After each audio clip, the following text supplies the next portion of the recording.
Ce podcast est réalisé avec le soutien du Centre pour la cybersécurité Belgique.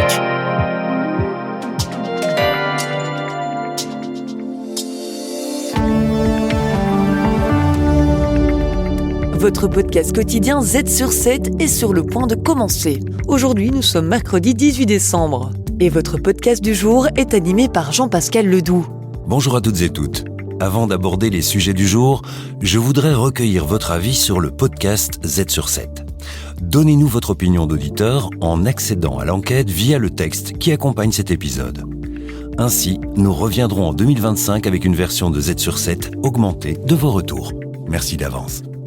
Dans l'actualité belge, une interview du ministre wallon des pouvoirs locaux crée la discorde. Je crois qu'il y a aussi beaucoup d'incompréhension, mais nous allons voir. A contrario, la commune de Braine-l'Alleud fait figure d'exception en ce qui concerne sa santé financière. Nous avons un tissu économique très fort. Dans la suite, retrouvez Peter de Keyser pour une analyse approfondie de l'instabilité politique en Europe. Z sur 7, c'est parti. Z sur 7 à la une.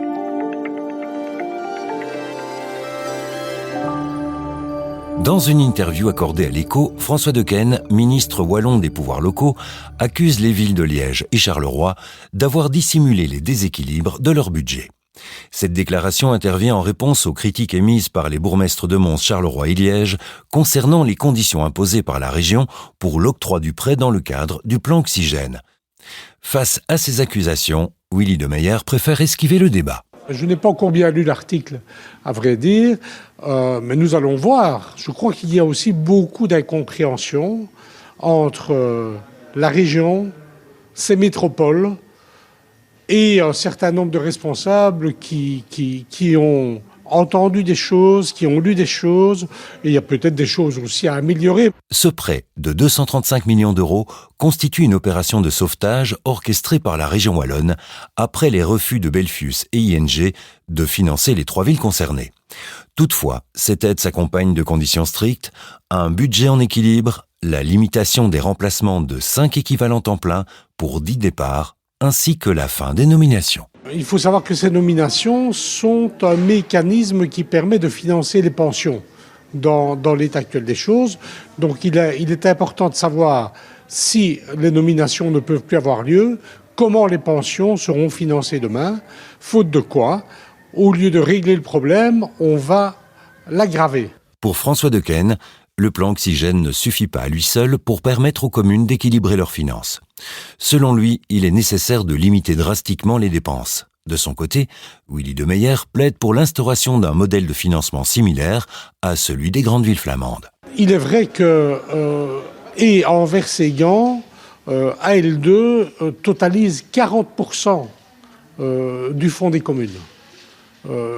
Charleroi et Liège font 20% du fonds des communes. Donc il est clair que si nous étions mieux subventionnés pour les missions de centralité que nous remplissons, nous aurions plus de facilité à équilibrer le budget. Charleroi a déjà accepté le prêt et les conditions qui l'accompagnent. À Liège, le conseil communal se réunira le 23 décembre pour prendre une décision. Toutefois, compte tenu de la situation financière actuelle, les options semblent très limitées. Z sur 7 à la une.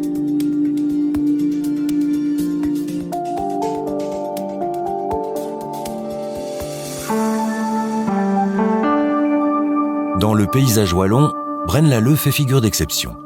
Alors que Liège, Charleroi ou encore Mons voient leurs finances plonger dans le rouge, cette commune, la plus peuplée du Brabant wallon, se distingue par sa gestion financière exemplaire.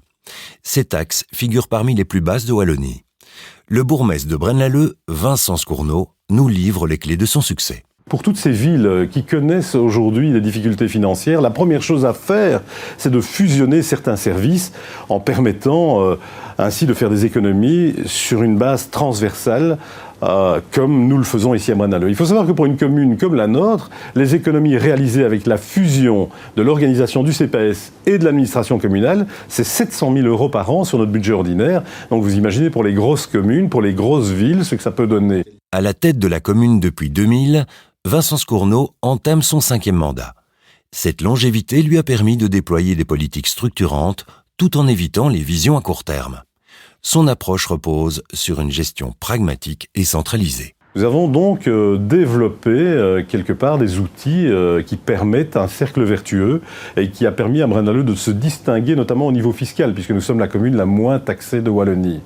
Nous avons l'IPP, la taxation sur le travail la plus basse de Wallonie à 5,5, et au niveau du précompte immobilier, nous sommes à 1700 depuis quelques heures, puisque ça a été voté hier soir au conseil communal. Donc nous sommes vraiment une commune qui avons travaillé sur le levier financier. Braine-l'Alleud démontre qu'une gestion rigoureuse et une fiscalité allégée peuvent aller de pair, tout en consolidant son dynamisme économique.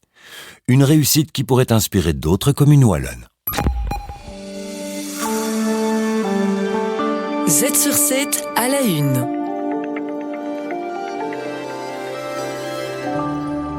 Réglementation trop contraignante, concurrence de la Chine et des États-Unis, ainsi que des prix de l'électricité trop élevés, l'Europe traverse un choc industriel et la Belgique n'y échappe pas. Frédéric de Brabander, de partenaire Deloitte. Il y a une réduction forte de productivité et de production des sociétés dans l'industrie au niveau européen. On a vu une réduction forte entre 10 et 15% en Belgique. Au-delà du secteur automobile, 2 domaines illustrent cette tendance. La moitié de notre sidérurgie provient désormais de la Chine, tandis que les capacités de production du secteur chimique restent insuffisantes, tournant autour de 70%. Le professeur Bruno Coleman explique.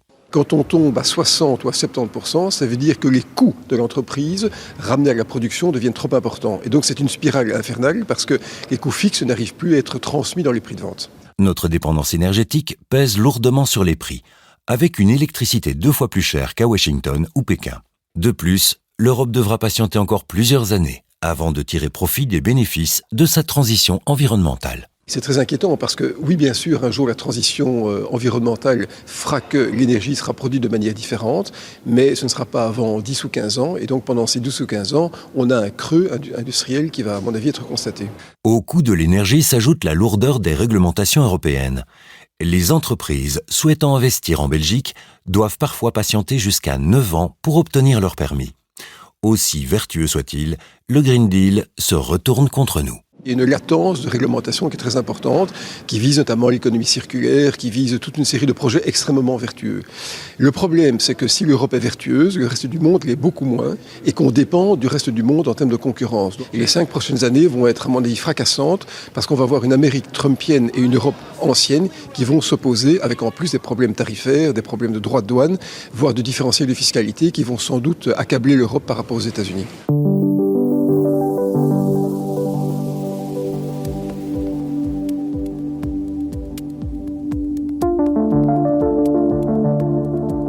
Z sur 7, le podcast quotidien de Transcanal Z. Les bourses mondiales adoptent une attitude prudente avant l'annonce de la Réserve fédérale américaine demain. Cette semaine, des décisions sont également attendues de la Banque d'Angleterre et de la Banque du Japon, et le ton semble être à l'assouplissement monétaire, comme cela a été observé la semaine dernière avec le Canada, la Suisse et l'Europe. Olivier Colsoul, votre expert boursier du jour, décrypte cette tendance qui se généralise. Globalement, c'est le cas, mais pas partout. Donc, la semaine passée, effectivement, on a eu 3 décisions de banque centrale, avec 2 baisses de taux de 50 points de base pour la Banque du Canada et la Banque nationale suisse, et 25 points de base pour la BCE. Alors, 2 décisions ont été attendues. Celle concernant la Banque nationale suisse était un petit peu plus forte que prévu, puisque le marché s'attendait à 25 points de base, et c'est 50 points de base qu'on a eu, comme au Canada. Alors, pour la semaine actuelle, donc on a demain la Fed, qui devrait donc baisser de 25 points de base ses taux. Et pour les 2 autres, c'est plutôt un statu quo qui est envisagé, sachant que pour notamment la Banque du Japon, elle est plutôt sur une tendance haussière, puisqu'il y a 2 ans, elle n'a pas réagi lorsque l'inflation a décollé et que maintenant, la réaction se fait un petit peu plus tardivement. Les attentes pour la réunion de la Fed sont assez prévisibles. la Fed regarde à la fois le taux d'inflation et le marché du travail. La création d'emplois, eh bien, elle reste robuste, mais on voit quand même que la tendance de fond est à une forme d'atténuation.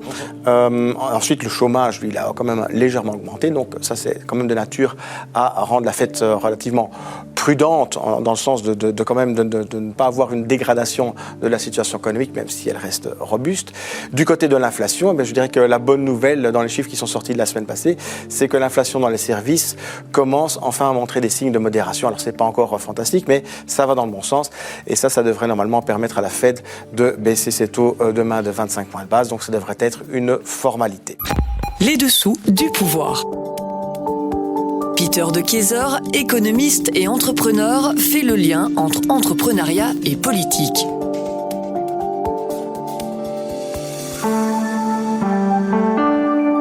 Nous ne sommes pas préparés aux dangers qui nous guettent. C'est ce qu'a déclaré le secrétaire général de l'OTAN, Mark Rutte, la semaine dernière. Notre industrie est trop petite, trop fragmentée et inefficace. Investir davantage est une priorité absolue selon lui. Des tensions géopolitiques aux défis de défense en passant par l'indépendance énergétique, la stabilité européenne est de plus en plus menacée. Retrouvons Peter de Keyser autour du thème de l'instabilité politique européenne. Première question. Quelles en sont les conséquences pour l'avenir de l'Europe, notre sécurité et l'accessibilité énergétique ? Mark Rutte, le nouveau secrétaire général de l'OTAN, souligne que l'Europe n'est pas suffisamment préparée face aux menaces croissantes de la Russie. Il appelle à adopter une mentalité de guerre pour augmenter les dépenses de défense. Il avertit que, sans investissement supplémentaire, le coût potentiel d'un conflit deviendra insoutenable. Dans ce climat géopolitique tendu, les dépenses de défense deviennent de plus en plus cruciales. En 2014, les pays de l'OTAN s'étaient engagés à consacrer au moins 2% de leur PIB à la défense. Actuellement, il y a déjà 23 des 32 pays qui respectent cette norme. La Belgique n'atteint que 1,3% du PIB. À court terme, l'objectif est de la porter à 2,5% avec un objectif de 3% d'ici 2030. L'importance d'une défense plus forte devient claire quand on regarde la Finlande et la Suède. Ce sont deux pays qui étaient neutres pendant des décennies, mais qui sont néanmoins devenus membres d'OTAN. Cela illustre le sentiment d'urgence qui fait encore défaut dans d'autres pays européens. Deuxième question. Quel est le lien avec l'énergie ? L'Europe a besoin d'une énergie bon marché et accessible pour assurer sa croissance économique et sa prospérité. Aujourd'hui, les prix élevés de l'énergie en Europe sont un handicap pour nous. Le handicap énergétique provient à la fois du Green Deal, la transition énergétique et le conflit entre la Russie et l'Ukraine. Défendre nos intérêts énergétiques ainsi que l'accès à l'énergie nécessite une défense beaucoup plus forte. Même pour la transition énergétique, il nous faut accès à beaucoup de matières premières comme le cuivre, le lithium, le cobalt, qui sont des matières premières que l'on trouve souvent dans des régions moins stables. Encore une raison pour laquelle il nous faut une défense renforcée. Troisième question. Pour conclure, que doit faire l'Europe ? L'Europe reste fortement dépendante de la puissance militaire des États-Unis au sein de l'OTAN, ce qui pourrait poser un problème si les États-Unis recentrent leur attention sur l'Asie, face à la Chine, ou s'ils connaissent des instabilités internes. De nombreux pays européens, comme la Belgique, n'atteignent pas la norme de 2% du PIB, et encore moins l'objectif futur de 3%. Cela affaiblit nos capacités militaires face aux menaces croissantes. Les dépenses de défense sont inégalement réparties. La Pologne en est un leader, avec plus de 4% de son PIB qui est consacré à la défense, tandis que la Belgique, avec moins de 1,5%, reste à la traîne. Ça engendre des inefficacités et un manque de vision stratégique commune. Alors, conclusion, l'Europe se trouve aujourd'hui à un carrefour. L'avertissement de Mark Rutte souligne l'urgence d'une action immédiate. Qu'il s'agisse de défense, d'indépendance énergétique ou de coopération géopolitique, seule une Europe unie pourra relever le défi de notre époque. Il est temps pour l'Europe d'afficher une vision claire, de l'ambition et un leadership renforcé pour assurer un avenir plus stable et sécurisé. Voilà qui referme l'épisode du jour. Avant de nous quitter, merci de prendre le temps de nous partager vos avis, critiques et suggestions. Je vous laisse en compagnie de Cathy du Centre Cybersécurité Belgique qui nous explique ce qu'est le quishing. À demain pour d'autres actualités. Z sur 7, le podcast quotidien de Trends Canal Z. Le Centre pour la cybersécurité Belgique. Œuvrons ensemble à un avenir plus sûr dans le domaine de la cybersécurité. Bienvenue à la Minute Cybersécurité. Je m'appelle Cathy. Aujourd'hui, nous évoquons une forme récente de phishing, le quishing. Le quishing est un type de phishing dans lequel les cybercriminels utilisent des codes QR pour tromper les employés. En les scannant, les utilisateurs sont dirigés vers un site web malveillant où des données peuvent être volées ou des logiciels malveillants installés. Supposons que votre département RH reçoive un mail semblant provenir de la Banque Carrefour des entreprises demandant une confirmation urgente des données. Le mail contient un code QR qui, soi-disant, mène à une page sécurisée. Un employé scanne le code, arrive sur un faux site web et saisit des informations sensibles qui sont ensuite interceptées par des criminels. Comment protéger votre entreprise contre le quishing ? Avertissez les employés de toujours se méfier des codes QR dans les mails. Utilisez l'authentification à 2 facteurs pour sécuriser l'accès aux informations sensibles. Conseillez aux employés de toujours transmettre les messages suspects à suspect@cfoneweb.be. Plus d'informations sur notre site web atwork.cfoneweb.be. Le Centre pour la cybersécurité Belgique. Œuvrons ensemble à un avenir plus sûr dans le domaine de la cybersécurité.